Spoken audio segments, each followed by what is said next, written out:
हाय dear students, Vijay Kumar T centre पर स्वागत है। आज हम लोग पढ़ेंगे प्रेजेंट इंडेफिनिट टेंस का नेगेटिव सेंटेंस। क्या पढ़ने वाले dear students? Present indefinite tense का नेगेटिव सेंटेंस बहुत ही आसान तरीके से आप लोगों को समझाया जाएगा, बिल्कुल समझ में आ जाएगा। प्रेजेंट इंडेफिनिट टेंस का नेगेटिव सेंटेंस का ट्रांसलेशन कैसे बनाया जाता है आपको बिल्कुल समझ में आ जाएगा। डियर स्टूडेंट्स, नेगेटिव सेंटेंस वो सेंटेंस होता है जिसमें किसी तथ्य या घटना को स्वीकार नहीं किया जाता है, तो वो क्या कहलाते हैं? नेगेटिव सेंटेंस कहलाते हैं। डियर स्टूडेंट्स, पहचान तो बता ही दिया गया था पहले वीडियो में। आज इसका प्रेजेंट इंडेफिनिट टेंस का नेगेटिव सेंटेंस पार्ट 2 पढ़ेंगे। इसका जो रूल्स होता है बनाने के, आइए समझते हैं। अगर सब्जेक्ट आपका आई है, मैं, भी, हम, यू, तुम, दे, वह और एक से ज़्यादा है, तो हम लोग क्या लगाएंगे? उसके साथ डू नॉट लगाएंगे। क्या लगाएंगे? डू नॉट यूज करेंगे डियर स्टूडेंट्स। अगर आपका सब्जेक्ट ही है, वह पुरुष के लिए सी, वह स्त्री के लिए इट, यह एक है और सिंगुलर एक वचन है या किसी का नाम मान लीजिए है, तो उसके लिए हम लोग क्या लगाएंगे? इसके साथ डज नॉट लगाएंगे डियर स्टूडेंट्स। बस इतना सा नियम है। आई, वी, यू, दे और बहुवचन के साथ क्या लगाएंगे? डू नॉट का यूज करेंगे। ही, सी, इट और एक वचन के साथ क्या लगाएंगे डियर स्टूडेंट? डज नॉट का प्रयोग करेंगे। और जो वर्ब हमारा होगा, वर्ब का कौन फार्म करेंगे? First form. तो ये आपका फर्स्ट फार्म कुछ यहाँ लिख दिया गया है डियर स्टूडेंट्स, ये आपके फर्स्ट फार्म है। बस इसी नियमों को आप समझ लीजिए, ये ट्रांसलेशन आपके बन जाएंगे। तो सबसे पहले जो हम लगाएंगे, सब्जेक्ट लिखेंगे, जो देखा जाए इसका फार्मूला, फिर उसके साथ डू नॉट या डज नॉट में से कोई एक लगेगा, फिर वर्ब का फर्स्ट फार्म लगाएंगे, फिर ऑब्जेक्ट लिखेंगे। तो डियर स्टूडेंट्स, ये ध्यान देना है आपको कि डू नॉट कब लगाएंगे? जब आपका सब्जेक्ट आई, बी, यू, दे और बहुवचन होगा तो डू नॉट लगाएंगे। अगर करता आपका ही, सी, इट और एक वचन तो लगाएंगे डज नॉट लगाएंगे। बस डियर स्टूडेंट्स, आपको बस कुछ नहीं करना है। सबसे पहले हम लोग सब्जेक्ट के नीचे लिखेंगे, तुम क्रिकेट नहीं खेलते हो। डियर स्टूडेंट देखिए यहाँ पर तुम, सब्जेक्ट काम करने वाला कौन है? तुम है। तो यहाँ सबसे पहले यू के नीचे लिखो यू, फिर क्या लगाया? देखिए डियर, यहाँ यू के साथ क्या लगाना था? Do not. You do not, you do not, फिर क्या लगाना है? वर्ब। वर्ब क्या है? खेलना, खेलते हो। तो खेलने की क्या होती है? प्ले।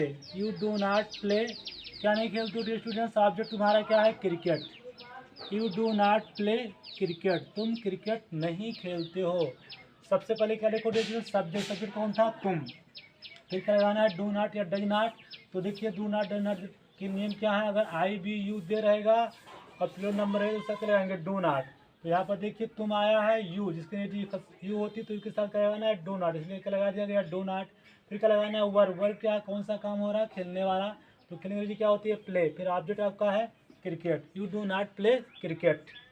अगला है वह चाय नहीं पीते हैं। तो वहीं के लिए स्टूडेंट क्या होती है? सब्जेक्ट आपका वह है, तो क्या लगाओ? सबसे पहले दे लिखो। ठीक, अब देखिए दे के साथ क्या लगाना है? Do not. They do not, they do not हो गया। फिर वर्ब क्या है? पीना। पीना के लिए क्या होता है? ड्रिंक होता है, DRINK। They do not drink, object क्या है? चाय। तो चाय के लिए क्या होती है? टी होता है। You do not drink tea, तुम चाय नहीं पीते हो। अरे स्टूडेंट्स, मैं एक गीत नहीं गाता, इसमें सब्जेक्ट कौन? स्टूडेंट्स सब्जेक्ट यहाँ पर क्या है? मैं है। वर्ब क्या है? ये वर्ब है गाता। ठीक, तो क्या है? ये सब्जेक्ट कौन हो गया? आई। आई के साथ क्या लगा रहा है student? Do not. I do not. Verb फिर लिखना, वर्ब क्या है? गाना के लिए क्या होता है? सिंग। आई डू नॉट सिंग, क्या नहीं गाता हूँ, ऑब्जेक्ट क्या है? एक गीत। A song. I do not sing a song, मैं एक गीत नहीं गाता हूँ। अगला हो जाएगा, वह एक कहानी नहीं पढ़ती है। तो डियर स्टूडेंट्स यहाँ पर सब्जेक्ट कौन हो गया? वह। वह के लिए क्या होती है? पढ़ती है, लेडीज है, तो यहाँ पर हो जाएगा सी। सी माने वह, तो क्या लिखेंगे? सी। अब बिल्कुल सी के साथ क्या लगाना है? Does not. She does not, she does not. अब तुम्हारा वर्ब क्या है? पढ़ना। पढ़ने के लिए क्या होती है? Read. She does not read, क्या नहीं पढ़ती है? ऑब्जेक्ट क्या है? एक कहानी। तो क्या लिखो? A story. She does not read a story, वह एक कहानी नहीं पढ़ती है। वह कमरे में नहीं सोता है। सोता है पुरुष है, तो यहाँ पर सब्जेक्ट कौन है? वह के लिए क्या हो जाएगा? ही। फिर क्या है? ही के साथ क्या लगाना dear student? Does not. He does not. Verb आपका क्या है डियर स्टूडेंट्स? तो वर्ब आपका सोना। सोना के लिए क्या होता है? Sleep. He does not sleep कहाँ नहीं सोता है, कमरे में।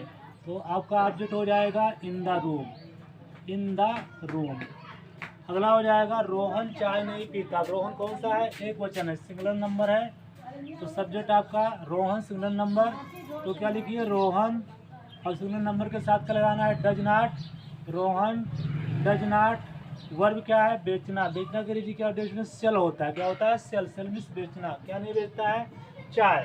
तो चाय की डिटेल में क्या होती है, tea. Rohan does not sell tea. तो डियर स्टूडेंट्स, इस प्रकार आप समझ सकते हैं। अगर आई बी यू दे बहुत रहेगा तो उसके साथ डू नॉट लगाएंगे।